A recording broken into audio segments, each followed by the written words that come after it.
श्री परमात्मने नमः।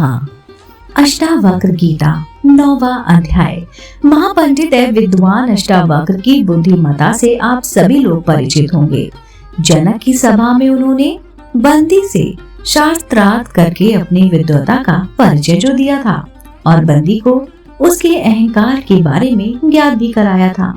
उन्हीं के द्वारा रचित महागीता का यहाँ पर 9वां अध्याय प्रस्तुत करते हैं।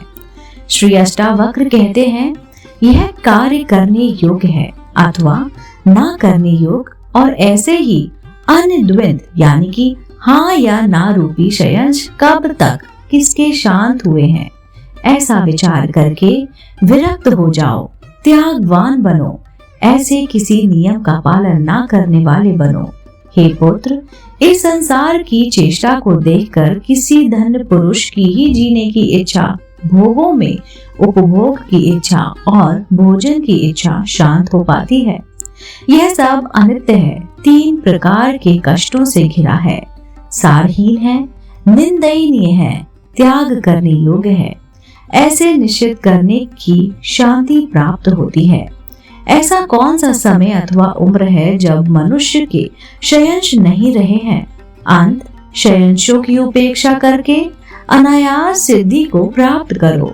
महर्षियों, साधुओं और योगियों के विभिन्न मतों को देखकर कौन पुरुष वैराग्यवान होकर शांत नहीं हो जाएगा।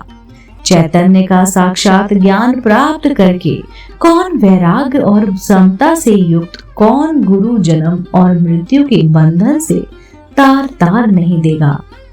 तत्वों के विकार को वास्तव में उनकी मात्रा के परिवर्तन के रूप में देखो। ऐसा देखते ही उसी क्षण तुम बंधन से मुक्त होकर अपने स्वरूप में स्थित हो जाओगे। इच्छा ही संसार है, ऐसा जानकर सबका त्याग कर दो। उस त्याग से इच्छाओं का त्याग हो जाएगा और तुम्हारी यथारूप अपने स्वरूप में स्थित हो जाएगी।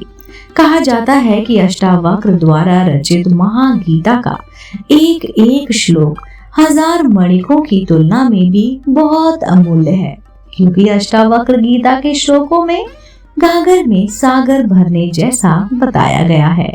लोक हित के लिए गीता बहुत ही महत्वपूर्ण ग्रंथ है, जिसे पढ़ना और सुनना आवश्यक है। अगर अष्टावक्र गीता से संबंधित किसी भी सलाह, सुझाव या फिर शिकायत के लिए आप अपना कीमती विचार कमेंट्स के माध्यम से हम तक पहुंचाइए। इसके अतिरिक्त आप इसे अपने दोस्तों के साथ, अपने परिवार के साथ साझा जरूर कीजिए। मैं फिर से उपस्थित होती हूँ इसी चैनल पर अष्टावक्र गीता के 10वें अध्याय के साथ। तब तक के लिए नमस्कार।